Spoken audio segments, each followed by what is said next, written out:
It's great to be back from a long hiatus. I got well rested, watched some cartoons, did some videos on the other channels, and just overall had a nice break from trudging through reviews. These things take a lot more out of a person than one may believe. Speaking of taking a lot out of a person, I found several painful episodes to review, one of which I'm covering today.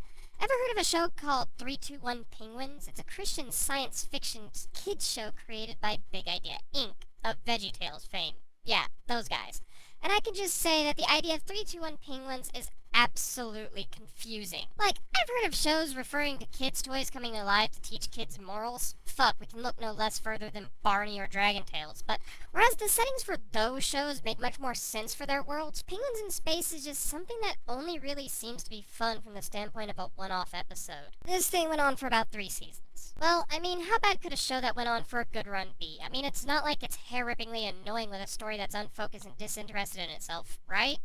Right? Well, the episode starts with a scene where Captain Penguin, also known as Zigil, is going around accusing the other crew members named Midgel, Fidgel, and Kevin of taking his new dental floss. The whole time it's trapped in its teeth. We then get the moral of the episode early, which is don't go assuming, as it makes an ass out of you and me. Spoiler alert, they're going to bash this moral into our heads like a Westboro Baptist church member bashing homosexuality as a sin into our skulls. I mean, I know it's Christian kids programming, so they're gonna be preachy about it, but I swear I counted about 5 times where they basically quote Proverbs 17:27 in such a forced way that it feels unnatural and distracts from the story that they're telling in this episode. Oh yeah, by the way, what is the story, you may be asking? Well, it's not entirely the most focused, as it's got like 3 objectives it wants to push, being stop the villain, which is a hamster and a robot named Capitus.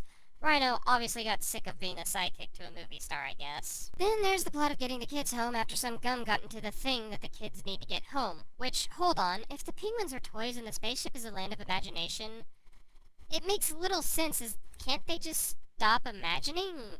I never understood that about these kinds of shows. Finally, the last story is the one that connects the other two. They go to get ice cream.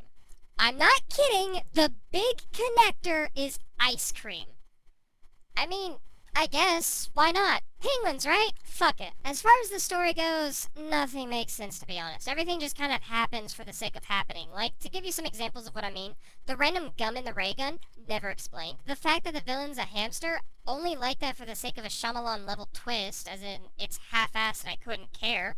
Random plant monster, only there for a small chase scene. Villain breaks away from the heroes, only there to happen. And hell, even the ending happens just to force the moral down the throat of the audience further. It's one thing to be preachy, it's another to go out of your way to be preachy. And what with the characters bickering the whole time to add to the annoyance, I found myself wanting to punch a hole through a wall pretty fucking quickly. So yeah, that's an episode of 321 Penguins. It's really gonna take some time getting back into the swing of things, so bear with me.